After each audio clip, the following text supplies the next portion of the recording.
Yo, it's your man Jam C. What up? It's your girl Sha Money. It's your boy Lou Bim. His lordship is in the building, people. Bow to his greatness. Yes, Yo, yes. we going vocal today, Pete. What's up? What's going on? And we are the official The Squad. We are The Squad. The Squad, not the Squad. Yes. Yo, listen. I had a dream last night. Was it like MLK's dream or was it different? Nah, I had a dream I got jumped by these midgets. Nah, it was midget. It was. Just so you know, nah, the word midget is short not people. political. Okay. No, What short is it? people is What not. That's is not it? politically correct. You're supposed to say little people. Little people. My apologies. Little people. They fucked you up? It was X-rated, man. What? Oh, It was wow. X-rated. Don't, Them was X-rated. little people, women, they do be having fatties though. I ain't gonna I front. seen a little couple yesterday in Williamsburg. Yeah, and we had a similar conversation. Jeez. Like, they be bad thick. Well, Listen. so wait, so this is what caused the dream. You seen some little people yesterday? No. Nah, it was weird. I've been following the Essence Jazz Fest this weekend. So I don't know what made me dream that. It was crazy. It was weird. Are you okay? Yeah, I'm okay. All right. I'm okay. Did you get stitches? No stitches. Was this equivalent to like when Martin that episode where Yeah. they gonna Yeah. But nah, seriously, how was you guys' week? Enough about my dream. How was you guys? How was your week? My week was good. I had to, fucking job. So I had to take. So my work from home computer went down, right? That's terrible. So I had to take it into the office for IT to service it remotely, right? I don't know why I had to take it to the office. If you servicing it remotely, You could do it at home. Right. So I took it to the office. They did what they did. Seemed like it was fixed. I get it back home, plug it up. Same thing happened again. It's like, what the fuck? So y'all made me lug this computer, travel with this computer, only to bring it back home, and it's still same exact way. So did you ever get it working?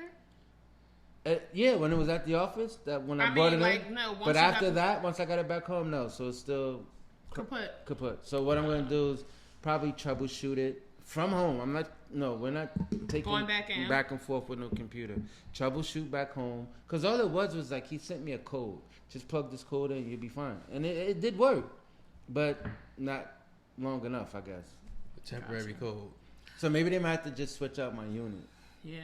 So. I mean, my week was good. I mean, work was hectic as usual. Doing, when you're doing good things, it's always a little bit of a challenge. But I got to spend a little bit of time with my cousin this weekend in Brooklyn. We brunched, ladies, we love to brunch. And then we came upon a food festival.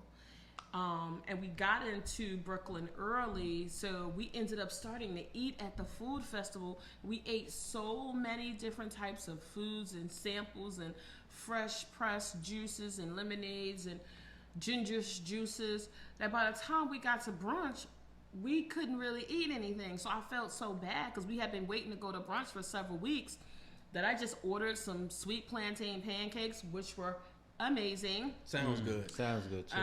And then we just had a lot of rounds of cocktails for the next even hour better. and a half. So That's even yeah. better. But I gotta ask you a question. I don't mean to cut you off, Shy. Why do and this is for all the women. Women love cocktails. Yeah. You ever notice that, Lou? Shit, I like them too.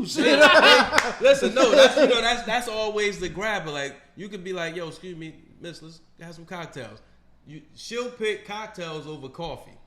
Well, I don't drink coffee, so I'm definitely going for the cocktail. Like I wonder if that communicational thing with women, like, so the women said, let's meet up for drinks. Because guys, I don't see guys saying that. Not at all. Not at all. No, because we can sit in the parking lot and fucking get smacked. Yeah, You know what exactly. I'm We saying? can too. We have. Hey, listen, I have a friend. She doesn't listen to the show, but she is my friend.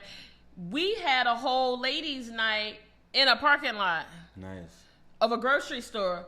And this was during the height of COVID. None of us could really be together. So we all agreed to bring your own cocktails, your own like fancy cups.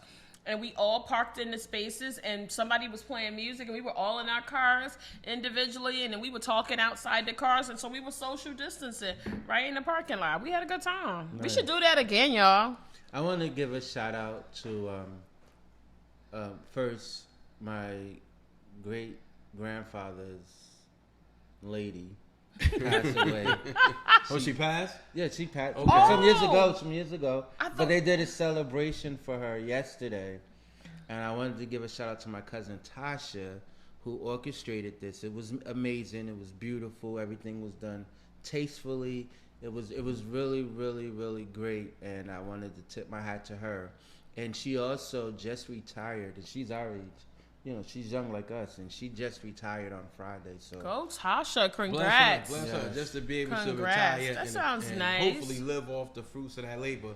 I think that's an awesome thing. Yeah, and it's nice. I think this is a good season to be connecting and reconnecting with your family and friends, and meeting new people. I know I'm always open to meeting new people, so I didn't leave that park without meeting somebody. So I did meet someone in the line waiting to go to the ladies' room. I told her I wouldn't shout her out until we got back together and connected, but we definitely exchanged information, and just people were just in a good mood, and that was nice to be around. It was just a very refreshing experience, and I love connecting with people, so I definitely enjoyed my weekend, and so regardless excited. of how the world is, like prices, everything are going up, people still doesn't allow that to affect. And you shouldn't. You should. And I think you still have to tap into being a nice person, being kind and being generous, and give it even more so with all the things, Lou, that you mentioned. There's so much other shit going on. It's just nice to be nice, right? Yes. Mm-hmm. And to be compassionate and have empathy for people. I think despite what's going on in the greater macro environment, you still should be nice to people. That's just how I feel. And it's always good to broaden how you socialize, because it's different when you go to a club as going to an outdoors event. I like outdoor events better because we get to mesh together just as a country, so to speak, because you're surrounded by a multi-group of different nationalities. So you don't know who you meet. I want to go to this thing called the Vegan Dell, and I know at the vegan it's actually a food convention for vegans. So imagine the people you meet at events like that. Yeah. I just like to get out. And I find joy in finding the way other people party, because I tell people all the time, the one thing I love about us is I may not dance, but I love to see us on the dance floor. Yeah, and that brings a smile to my face just to see us having a good time. But let me tell y'all something. So while I did have a great time with my cousin at brunch, it was hot as shit. Mm-hmm. It was high 90s. And I had a jumper on, and we've talked about me wearing these jumpers. I don't know why I like jumpers so much, but I always have an effing problem with them. So I told y'all how I was drinking up lemonades and cocktails. Yes. I had a one-piece jumper on. So now I'm in the line doing the two-step because I have to go to the ladies' room. You need a snap-up, not a zipper. Yeah.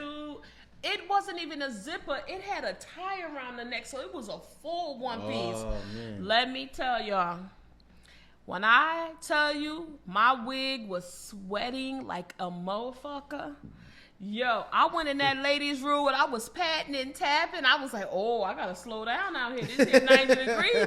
This 95 degrees is getting the best of shop money. I mean, ladies, we go through a lot in this hot weather. So yeah, it was a little touch and go for a minute. I had to slow it down. I had to go in there and cool myself off. Pat that in the weed, cooler. lady. Yeah, I had to pat that joint. And the one thing too, also with the event, that the picnic party, cookout, whatever it was that we went to yesterday, celebration for Etna Hill, there were another group of people there, another nationality. Of course, they were playing baseball, right? Okay. So we took over the field. Well, once they were done, we went to the other side, and guess what we started playing? Basketball. Kickball. Okay. Kickball. Kickball. I didn't play. I didn't partake in it. Cause you got sneakers on. No, not even that. First of all, I'm not a summer person. I can't deal with this heat. So I need to be in the shade. I need to be just sitting down, not doing much of nothing. It was too Stop humid. asking me too many questions. I get too hot. Asking me, start sweating. Yeah, stop asking me all these goddamn questions. Swatting people and shit. Right. So I'd rather have winter. I'd rather be in a climate that's 30s. I like the all cold, year round. but I love to go to the Caribbean. But the Caribbean's heat is different, so we got a lot of humidity, and that's what was kicking our ass. That's been kicking our ass the last couple of days. We got one more day of it, so we better tough it out. But listen, what are we here to talk about today? Well, we have a lot. Well, we have a really, really good topic today. It's called intersectionality. Intersectionality. What did I say? Sexuality. Yeah. Oh my God! And he's been the one correcting me for the last few weeks. I am so sorry. Go ahead. We'll try it again. Intersectionality. No, you keep saying it. Why you intersectionality? I'm thinking about these midgets that jumped on his ass. Yeah. Right. And I'm gonna be transparent. I was skeptical. And I was cautious about doing this topic. The fellas, keep me honest here. Lou raised this. I think it's a fantastic topic, but I was concerned that we needed to do a lot of research on it and not go into this prematurely because it is so important. So I want y'all to know we didn't go into this lightly. We didn't do just Google searches. I got books. Lou's been on it. Lou's been leading the charge. So we wanted to do this in a way through a series of episodes that we want you to tune into, but we want to kind of start off slowly by just raising your awareness, because you're probably saying, Lou done said intersectionality, these two other fools over here saying something else. What is this shit really about? And so that's what we really want to kind of focus and raise your awareness today on intersectionality and what this concept is and why it's important. And two, to add to what you're saying, Sha, I mean, I think what happens is a lot of people, this topic is, it was raised because of everything that's going on in today's climate. Looking at our women, our black women in particularly, they're living this day to day without knowledge that this is what's actually going on. So I think this is a very important topic, despite how, if we miss something, please forgive us. But we can base this on our life experiences, because even as a black man, I've experienced it. We experience it every day. Just us as a people on this planet, we all deal with it. When you go out, you're experiencing it. But Lou, why don't we, kind of give some definition to what intersectionality is, and then maybe I can share a little bit about where it stemmed from, and then we can kind of move from there. How does that sound? Sure. Okay. So, intersectionality, right? The interconnected nature of social categorisms such as race, class, gender, regarding as creating an overlapping and independent systems of discriminations or disadvantages. So basically, to break it down in layman's term or a little more simpler, is that you can be an African American female. You can be an African American female. That's one. That's two. That's two. A female, then an African American. That's two.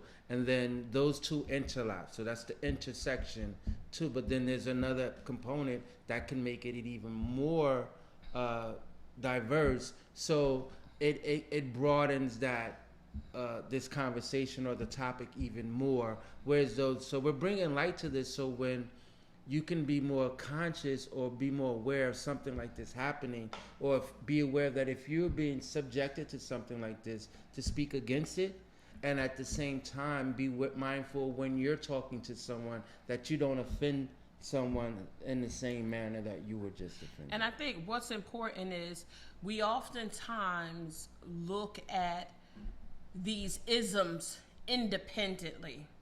Right. With this very important theory that was coined by a professor.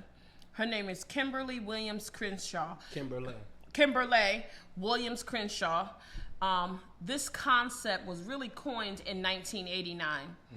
Mm-hmm. Kimberle She's a civil rights activist. She's a critical race theory pioneer. She was way ahead of this before we were even talking about making this mandatory in our curriculum. She was talking about this in the 80s and the late 70s. She's currently a professor, a full professor at UCA Law School and Columbia Law School. She's a graduate of Harvard. She's also gotten her LLM from the University of Wisconsin at Madison. So she's highly recognized, and she's been on the forefront for decades. And really, this term came out of another wave, an additional wave of the feminist movement. We know the feminist movement was very powerful. It gained a lot of legs, to use Lou's term, in the 80s. But there was something lacking about that movement. That movement was really led by middle class white women. Right. And it was based on their experience. Right. And their experience is uniquely different than a black woman of color, black, brown, red, indigenous, who is faced with socioeconomic and financial hardships. Those experiences are uniquely different. And so that is what I'm really learning and loving about the intersectionality, because it's telling you that you can't just look at black men and black women exactly the same, because it's different. Mm-hmm. You can't look at just women to women, because the female experience for a black woman and a white woman is different. And it's different in so many levels. It is. Yes, and so it's that intersection of your race being black, your gender being female, maybe you have a disability. All of those intersect. And so you can't look at them independently and just say, okay, Shamani, you're black, and so we have to compare you to LLB and GMC. It's not an apples to apples comparison. Not at all. And that is what I like about this concept. It tells you that this is a complex web, and many of these isms intersect, and that's what creates this oppressive and discriminatory channel. That's what it is. It's not just one. Yes, one is very important, but it becomes much more complex when you look at where they intersect. And that is right in that crux of it when you start to look at women of color and how they are viewed compared to men of color. Because if you are a female of color and you are working in an environment and you are sitting next to LLB or GMC, you are more than likely making less than them. Yes. Mm-hmm. And so that's not a fair comparison to say that all the black people have an equal playing field and they're all being compensated appropriately, because that's that intersectionality. When you look at the male, you look at the black, the male, and then you look at the female and black, where those intersect, the women are getting paid less. And so that is what organizations, company, our political stances have to take a look at, these intersections and break them down. And they have to create environments that are more inclusive for those unique intersected isms, and to remove those barriers, to make sure that they are not discriminatory practices that are happening. It's those overlapping social identities that are really important that we have to start to break down. Let me add to that too. Kimberle Crenshaw, she says, intersectionality is a lens through which you can see where power comes and collides, where it locks and intersects. It is acknowledgement that everyone has their own unique experiences of discrimination and privilege. So it's sort of like, and I could give you an example, how we interact with the police department as opposed to any other nationality. And I have a friend, perfect example, I have a friend of mine who I work with. He's Caucasian and we're friends, and I happen to be a black man. His experience dealing with a police officer, he gets a routine traffic stop, and I asked him, are you afraid when you get stopped by the police? They call backup. It's nice. So they call to, they always say they have to call for backup when they feel like they need another officer there to witness the interaction. So they call for backup. He said, I wasn't afraid. He was just being a dick for no reason. That's what they crazy. But now, on the flip coin of that, when it's a black man, so we see just happening now with the young black man who got killed in Ohio. It's a little bit different in the way we're addressed. You know what I'm saying? It's we look at them as a power trip. You know what I'm saying? Where they may see their own as in being equal, they don't see us that way. So that's a perfect example of how we don't see eye to eye when it comes to some things. So when I try to explain that to him, he really don't get it because that's not his experience. Exactly. So that's it's not like his experience. so they and that's why people always feel like maybe he did something wrong or maybe it was something he did. And they don't. And I think sometimes you have to. It's a little bit different because I often wonder if you was in a relationship with somebody of a different race and y'all both had the same experiences, would there be a level of understanding there? Never. And to piggyback off of what you were saying, if I get pulled over by the police, which I have, right? Yesterday. The minute I see a second car pull up, oh, shit just got real. I'm texting like, yo, check the books, check the this, cause I'm about to go to jail. Like when the second car pull up, you're going to jail. Going to jail. Like you're going to jail. That's not. I don't feel safer because there's more police. No. I feel more scared, more afraid that something is most likely gonna happen, not in my favor. Yeah. Now so is that contingent upon the community you're residing now, or the community in which we came from? Because like I said, both. The interactions with police for me has been different than when I grew up in the hood. I mean, for traffic stop. I'm gonna say for traffic stop. Like when they used to do spot checks. I've been known to drive when I was younger with no license. We all have. So if I ran into a spot check, the only fear was that I get a ticket, they may tow the car. It wasn't. I didn't fear my life. I've always been afraid of the police. I had a fear of police, but it wasn't for my life. Now I have to fear my life. I've always been afraid of the police. My perspective is a little different. I have long-term law enforcement individuals in my family. I have Ted. He's my first cousin. Shout out to Ted. Military people in my family, but I have always had a fear of the police, and I didn't understand it. I understand it better now as an adult, but I think those are the things that we have to think about when we talk about complex topics like intersectionality. The police are oftentimes looking at you as a whole, as a part of a whole, right? And we know that there is a lot out there about people of color, male and female, that tend to commit crimes. There's not as much focus on Caucasian people who are creating the bulk of the crimes. They immediately, upon their visual, they will handle you differently. And it's also if the cop is black and you're black. It's not just that white cops are giving you a hard time. No, it's across the board. It can but that goes right in line to what we're talking about.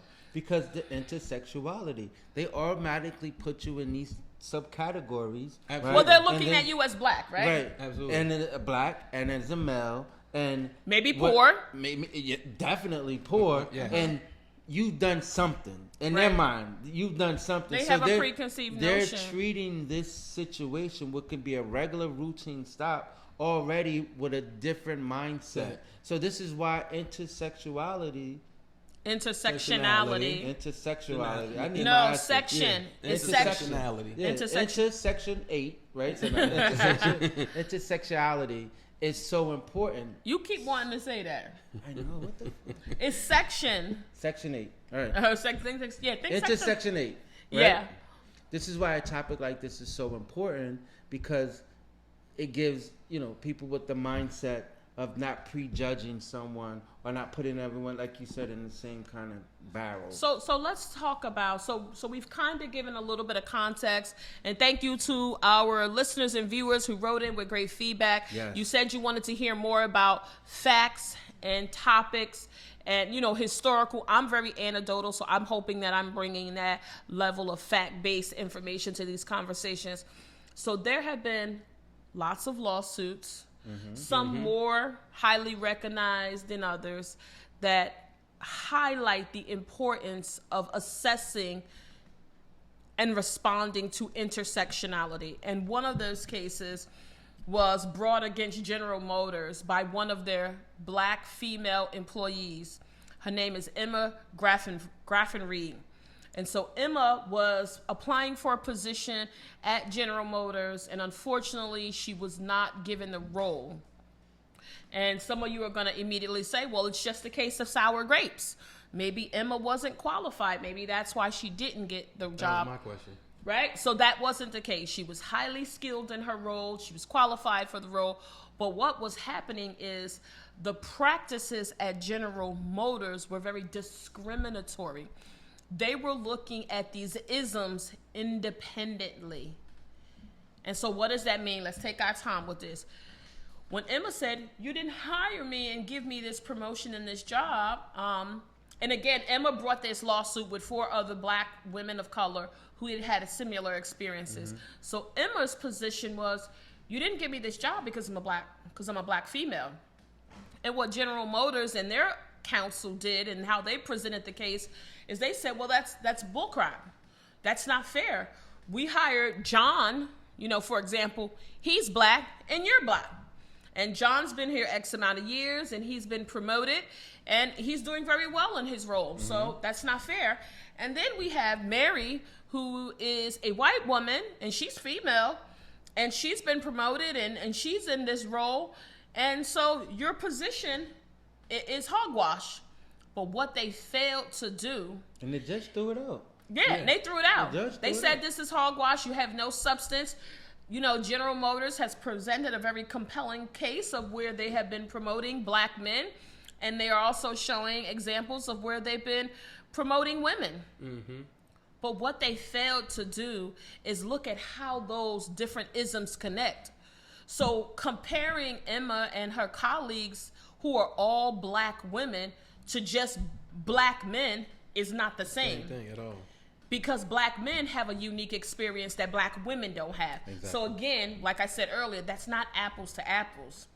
They also compared it to white women's experience, and we know the black woman and the white woman experiences are vastly different. They're on completely different ends of the spectrum. There are definitely some similarities and some things that we share, but the overall experience is unique to each of those genders. So by the judge not looking at where that intersected to see what Emma and her colleagues were experiencing was unique to being black women of color, they threw the case out and they didn't win. But it happens all the time. And I want to share another experience that I've had. I've had it in the workplace. I live it and breathe it every day. But I've had it in healthcare. Mm-hmm. I think we all have had that. I've had that in healthcare. As a woman of color, being in a certain economic status and being poor at the time, and maybe having a lack of proper health care, and then being black and going into some of these institutions seeking medical care, you're immediately written off.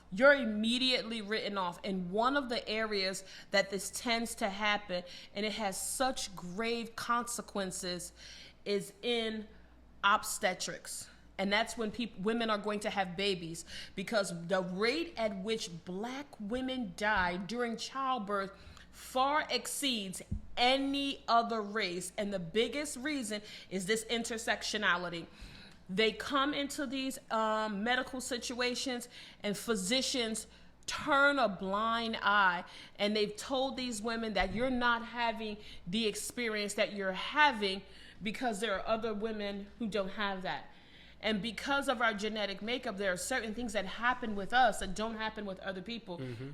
But they immediately look at the black female experience because they're thinking you're poor, you're on your 4th baby, you should be able to handle this pain because this isn't your first time at the rodeo.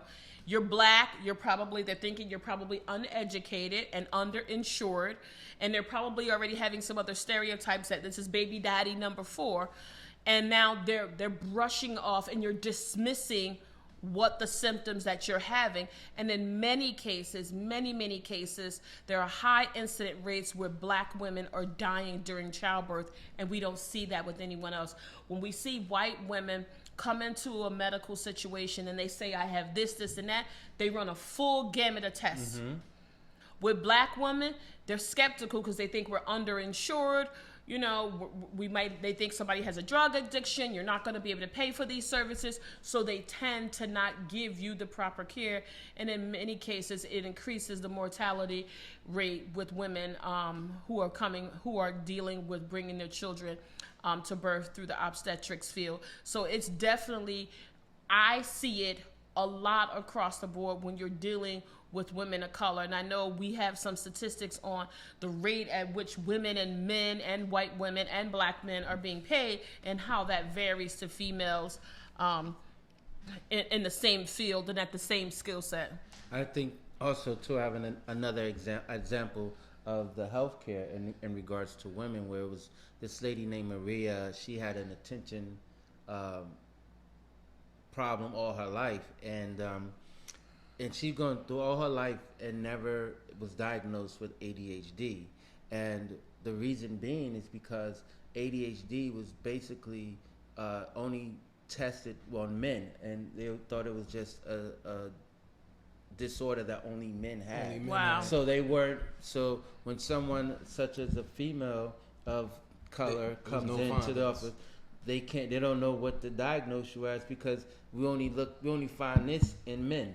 You get what I'm saying? So that's another example of what the healthcare, as you forestated. And by no means are we saying that this is just a black and white thing. Intersectionality is everybody. It's the Asian population, it's the African American population, it's the Latino. But it's where those isms connect. So, and I say that to say, and when you look at the healthcare, is we're all looked at individually. Like, but we're like I don't like to use the term judge, but there's the perception of how they believe us to be, how they believe that nationality to be, and they put you on this scale of rich, middle class, and poor. So when they see, I think and this is just my humble opinion and my own experience, when you look at the healthcare, they would be considered, your doctor would be considered the rich.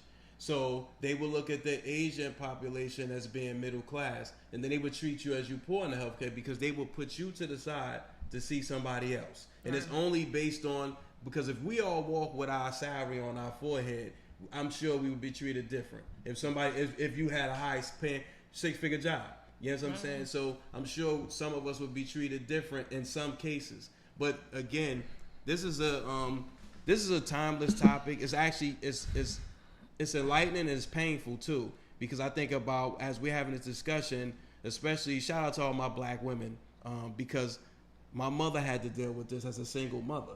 Could you imagine as a mother in the time of the 70s, working multiple jobs, dealing with different all these obstacles, because it was worse back then.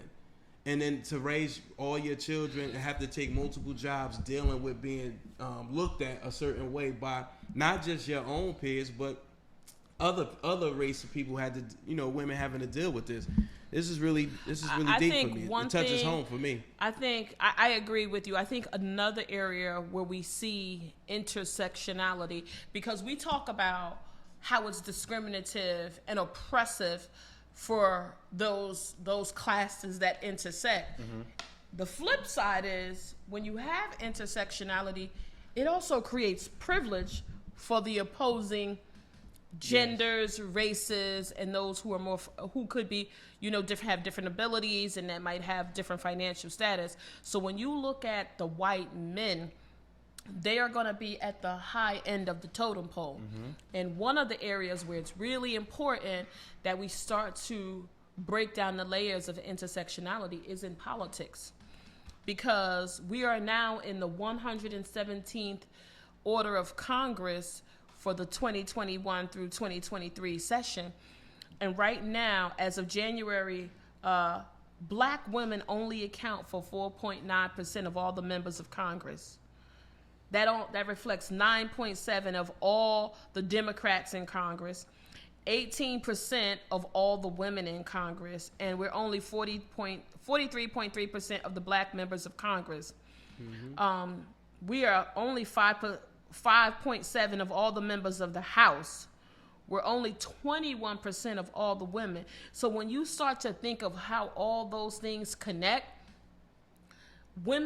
black women, our experience is still uniquely different than our black male counterparts. It's still different. And that's why you have to think about the politics and the people who are making the policies, right? It's always the white men at the top of the totem pole making these decisions and passing them down. And that's why they do things like they just did with repelling and reversing Roe versus Wade. Even though Clarence Thomas is not black, the bulk of those decisions came from, you were either white, you were a male, or you were a white woman.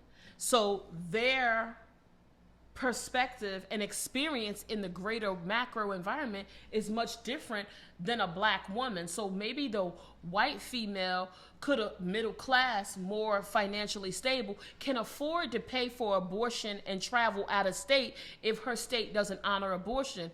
That experience is going to be different for Shaquanda, who lives in Newark, who has 2 children and who's taking care of her family and working to, to keep her head above water. She may not be able to afford $1,500 worth of travel costs plus the cost of an abortion to travel to the Midwest somewhere to have an abortion done safely.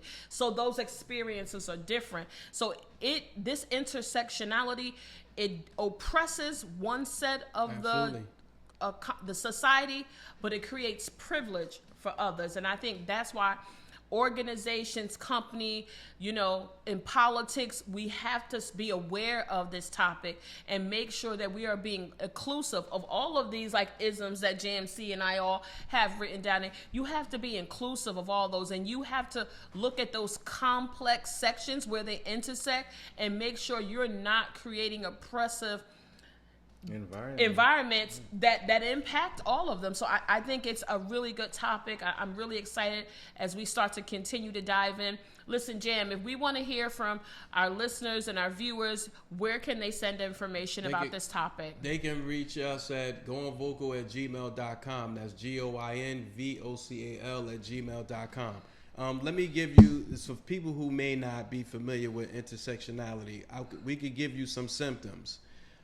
Race, ethnicity, gender identity, class, language, religion, ability, sexuality, mental health, age, education, body size, and it's several others, but that's what I have right now. But there's plenty others. This is just, it covers everything.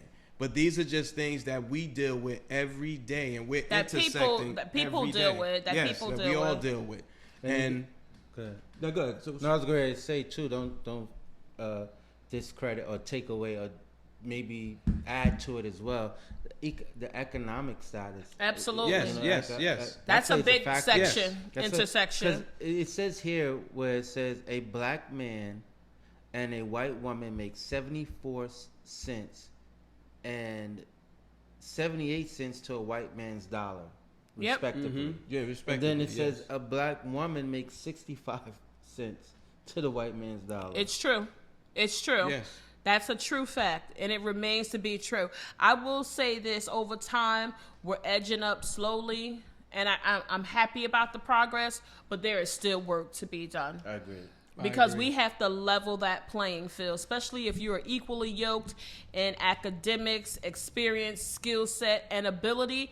And again, that's something that, many of us who've read the book Lean In, that is talked about, and that was one of my major takeaways from that book. And if you're not familiar with the book, go check out Lean In. It's not related to intersectionality, but it is a great book to read, and I think it's a good book to read not only for females but for men. But in that book, they talk about how the experiences differ for men and women, right? Overall, when they look at men to promote them, they look at, do they have the ability to do this job in 2 or 3 years? Can JMC do this? Right now he's right here, but we think he has the ability to do this, right? But when they look at women to promote them, they already want you to be performing at that level. Right. They already want you to be performing. And I know that to be true because I had that experience twice in my career. where I wanted a particular role that was, you know, a couple levels up. And they were like, well, you're not there yet. But I watched them promote white men who didn't have all the skills, who did not even have the skills, but they saw that they could have the ability to do it. And they never looked at me the same way, like, oh, well, she's not there yet, but we can create this roadmap for her with these particular skills, and we will hone her skills, and then she'll be there. They promoted them without them even prepared. And when I tell you, one of the guys was terrible in the fucking job. He hated it. Hated it. Guess what? They saying in a couple of years you'll be there, but then when you get there, then the roles and the dynamics change. So the qualifications. You're always chasing it. So the qualifications change. Yeah. So you're never going to be ready for that position. So we really have to be mindful, especially if you're in a person in a leadership role, whether it's at a job, it's a medical facility, it's an academic institution. You have to make sure that the policies that you are putting in place look at all these complex intersections. Don't just look at it as black versus white, because that's not it. That's only a piece of it. That's very broad. That's a very broad stroke. Absolutely. You got to go deeper. You got to looking at black, female, maybe they have a disability, maybe they're at a certain age, maybe they're teetering on that almost retirement age, or they're not sure that they want. Maybe many people can't even retire now at the traditional age. We got to work longer, right? So you got to look at those intersections and make sure that your policies and procedures are not creating oppressive environments for somebody who falls into those sections. And also, it affects your household too. Intersectionality doesn't just limit you to people outside your home. Think about our children, you know, and to Shah's point, you have a 10-year-old and you have a 11-year-old. Maybe the 10-year-old may be more mature than the 11-year-old when it comes to some things. I think you don't treat them less than. That's my point. You treat them as an equal, just because the one is the oldest that you give the responsibility. But you could also look at it from the male and the female, right? That too. But I think those are isolated cases that you can see. You learning this now. I learn more about this now since that we came up with the topic. It affects how I deal with my children at home. That's because important. I think that's important, especially if it's a son, to your point, a boy or girl. Because as men, we tend to always say, you know, well, she's a little girl, she can't do that. She might not be capable of doing it. I'll let my son do that. And I think that's embedded in us because that's what we're taught. Right. I'll give you a great example of intersectionality. A great example of it would be Brittney Grimes. Oh, perfect example. Yeah. Perfect example. Brittney Griner. A female, African American. So let's give people a little history in case they don't know who Brittney Griner is and what the situation is that she's faced with. So she is an WNBA basketball player who was playing overseas in Russia, and the season was over. And as the season was over, it was coming back home. Her luggage was checked, and they found a vape pen of marijuana, and they detained her. Allegedly, and they detained her, and she's been there since February of this year, and she's going to court, and they keep pushing it back, and she went to court last week again. And they're not letting her come back into the United States, and we could go deeper into that, but that's just the surface of it, of, you know, who she is and what she's actually going through. And the reason why I brought her up is because she's a female, she's African American, and then she is a gay woman. She's a gay woman, an openly gay woman. Openly gay woman. So that is a perfect example of intersectionality. Yeah, but here's the thing, right? So that creates an oppressive scenario for Brittney. Yes. But it also, on the flip side, because I feel like you have to look at this from both sides of the coin, it creates privilege too. Because if that was a black NBA player who was rich, and I don't want to single out any of the NBA players because I think they're all super talented, they're great at what they do. Shout out to my favorite player. You know who you are. Call me. I got your jersey. They would not have been able to detain her. And I'll tell you right now, they would not have been able to detain him. Thank you, fellas. If that was LeBron, they would fucking storm Russia. You know, they've been wanting U.S. to join this fight physically. We've been giving tons of money. We already just gave another $1 billion. But if they pull that shit with LeBron James, you better believe Obama, Biden, everybody is going to mount up. They are still circulating this petition for Brittney's release, and they can't even get all the signatures that they need. And I shouts out to all of the different social activists who have been circulating this. But that's a perfect to lose point. I'm so glad you brought that. That's a perfect example of the intersectionality and how the experiences are uniquely different for women of color. So now my question is, what about the NBA or the NBA players themselves getting behind this? Some of them have come out. Some of them have. To your point, you're absolutely right. There's not enough emphasis on the WNBA, maybe because it's women as is in the NBA. Definitely. It's because it's women. It's primarily women of color. Less money, even though they're make less money. Because definitely. I think, and they're Hall of Famers in the WNBA. Those women are talented. Lisa Leslie, all those guys, they're Hall of Famers. So I feel like regardless of whether they looking at ticket sales, the ticket sales I think lack in that way. If they are lack, is because there's not enough. There's not enough push. They don't put the same push. They don't get the same endorsement deals. No, that's my point. They don't get the same advertisement for W. I've been to a few. But they're meeting accolades. That's my point. Right, but they don't. But it's different. That's why I'm saying that the experience of the black male NBA players who are rich are much different than the black female WNBA players. Right. Not only in pay, the exposure they get to, the support they get to. I've been to a few WNBA games, and they be rocking. They be rocking. They be balling. They be hooping. That now, even in the NFL. NFL have women coaches. Yeah, they do. So it's safe to bet those coaches aren't making what the men are making. Whether assistant coach, referees, what have you, I'm sure they're not. But let me 2 points to that. One, they just had the trade deadline where they had players in the NBA. Ja Morant, what did he get? $256 million for 4 years. Yeah. Luka Doncic.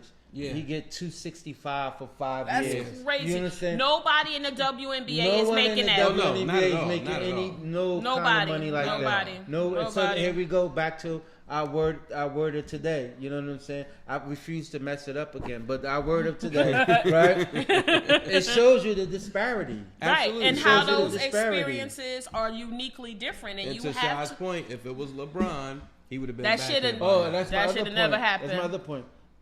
Something like that did happen. LaMelo Ball, the ball over there, stole those glasses. Yeah. But he back. Yeah. And Trump made the call like, yo, let him, bring him back, let him over. Perfect example. Trump made the call and brought him back. I don't know why this has gotten the way it's gotten. Because it's because of what we're talking about today, the intersectionality. She's a black woman. She's openly gay. So that they don't value her, and her experience in the world is different than her male counterparts. It's completely different. And so Russia is like, yo, and I know that we wanted to talk about this maybe at a later topic, but I gotta say this. Russia is saying, well, listen, you got one of our peoples.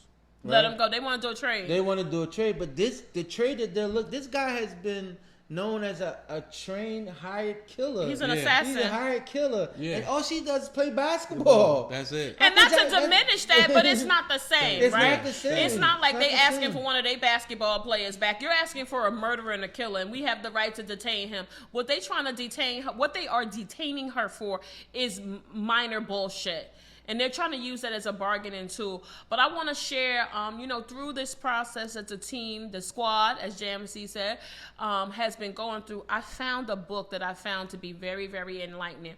And this is a book for everyone across races, across genders, across, socioeconomic statuses, across mental health and ability. It's called Words of Fire. It's an anthology of African-American feminine thought. It's edited by Beverly Sheftal. And basically, it is all of these different scenarios and experiences that they talk about that is really very unique to the black women and some of these other intersectionality components that we've been talking about. And I know there's tons of other materials. I know the founder of intersectionality, Kimberle Williams, she has Kimberle Williams, we all messing up names today. Crenshaw. She has tons of materials and white papers out there. So if you want to learn more, please take a look at these pioneers, but also continue to tune in with us. We're coming back to this because we think, you know, there's a lot to the layers here, and we didn't want to boil the ocean with this first episode. So stay tuned, continue to listen, continue to subscribe and share. And I definitely want to shout out the crew at Beth Israel Hospital. My cousin has told me that they are listening to us in the break room throughout the day. So we don't take it lightly that you take a little bit of your time to tune in. So hopefully you're finding this helpful.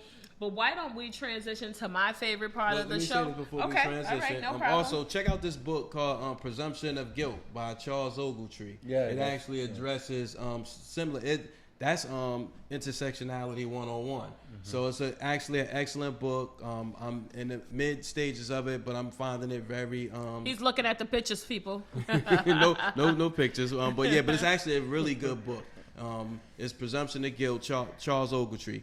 It's Shy's favorite time of the show. Listen, I'm going first, and I got two. Okay. I'm going to keep it fast. Get it. So, a few years ago, I had the opportunity to go to the Hamptons. Yes, to the billionaire side of the Hamptons. I was able to be in the room with Gayle King. People thought me and Gayle were best friends.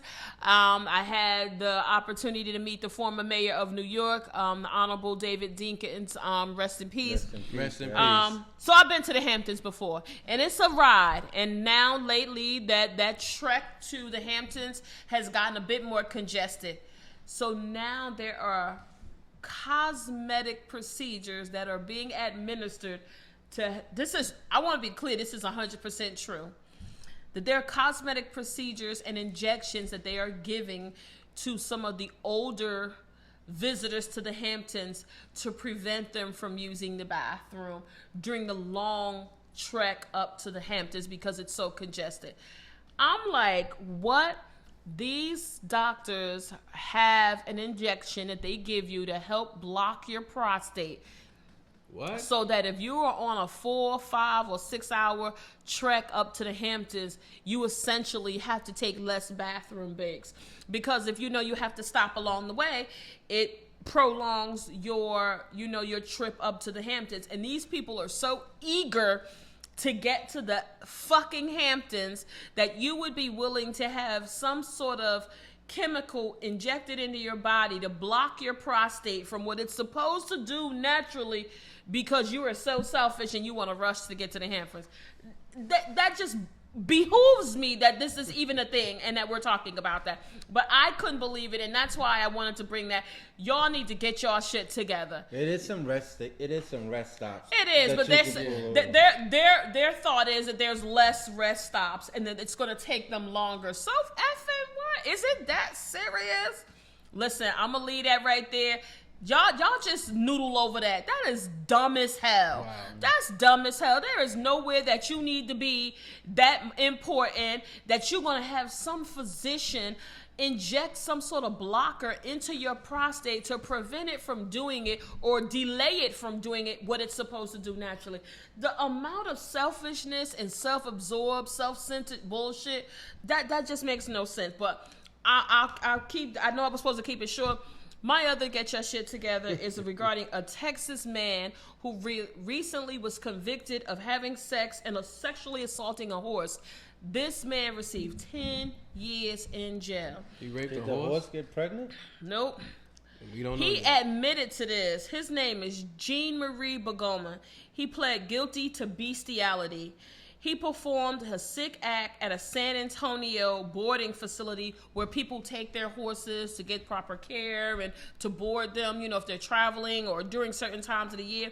This happened at least 3 times between June 2020 and February 2021. The first time he was caught on surveillance cameras walking through the stables naked. The horse was injured and they took him to the vet, and that's when the vet told the owners of the horses they had been assaulted. Wow. They also said the horses had been hobbled, which means their legs was bound together, and that is how he was sexually assaulted. Now, You don't want them to kick the shit out of him? yeah, and they found his DNA within the horse's orifice. Yo, so Gene, I have no sympathy for you. You need to get your shit together. Wow. Shame on, and I hope he has to go on a sex offender registry. I hope I could not find out if that's part of his sentencing, but Gene, you need to get your shit together. But what do you tell somebody when you're in jail? Jam, what are you in jail for? they gonna know in jail. Who's You gotta next? provide paperwork. Yeah. Yo, Jesus show Christ. your paperwork. Who's next? Who gotta get your shit together? And then it just slipped my mind. Who was I about to get? Mine's gonna be real quick. My get your shit together goes out to this one guy. It's this young lady she's on. I don't know her name. Forgive me for this. I just seen the video, and she's going off about how a guy that a baby father, she has multiple kids. She has other kids, so he brings McDonald's over for his kid. Yeah, gotcha. Oh, I saw that. For his kid, I saw and that. not the rest of them. Yeah. Because they're not His kid. messing around like that yeah. anymore. Yeah. So I guess my get your shit together goes out to homeboy. Get your shit together. You've been bringing McDonald's for these kids, and how selfish is it of you? Allegedly, he has been. Allegedly. But they were in a full-fledged relationship, so he had to been bringing stuff over there. When you wanted the box, he was bringing food over there. Yeah, So now it's sudden that you ain't getting the box as often, because she said they still mess around. That's terrible. You know what I'm saying? And she told him, listen, get that McDonald's out of there. If you ain't got enough for all of them, no, you can't. She gotta share some of that. Get your shit together. I think we should come back and talk about that because I have a different view on that. I see it from a couple different lenses, but So that's another topic we could bring up about. we something such as that. we Yeah. should talk about that. What your responsibilities I are? remember this girl. Not to cut you off, but it was this young lady I was just entertaining not too long ago. She had 6 kids, and God forbid if I would have made 7. We got to bring Nigga, those. I ain't taking all y'all out. Nigga, you gonna buy some spaghetti or something. You gonna cook it in the house. That's gonna be too much. All of us have Benny Hanna, nigga. $1,000 bill. Nigga. Jam, you got one? Yeah, my get your shit together is actually short. It's going out to me. I had a goal to actually start running again or doing my 5K. The marathon man over here. And I have not been doing it. I have not been doing the things I needed to do. What's preventing you from doing it, JMC? Mismanagement of time. And because I've been doing a lot of work around my house, so it's been a little bit tough for me to do it, but it's no excuse. So get your shit together, JMC. Get your shit together, Get your shit JMC. together. I ain't seen nothing you been doing around your house. Check the backyard, son. And on that note, we are the squad. You can hit us up at goingvocal@gmail.com. That's GOINVOCAL@gmail.com. Yo, we Fan out. favorite. The fan favorite, the spelling bee champ. Yo, everybody stay safe. Continue to tune in. Listen, we got some great shows coming up. We got some exciting things. And listen, continue to send us in, topics. Send us your feedback. We appreciate it. I want to shout out Dyka. Thank you so much. She told us there was a little bit of a challenge with one of the audios, so we're working on that. But continue to tune in. And with that being said, peace. We out. Peace. Everybody tune into the Pod Squad now.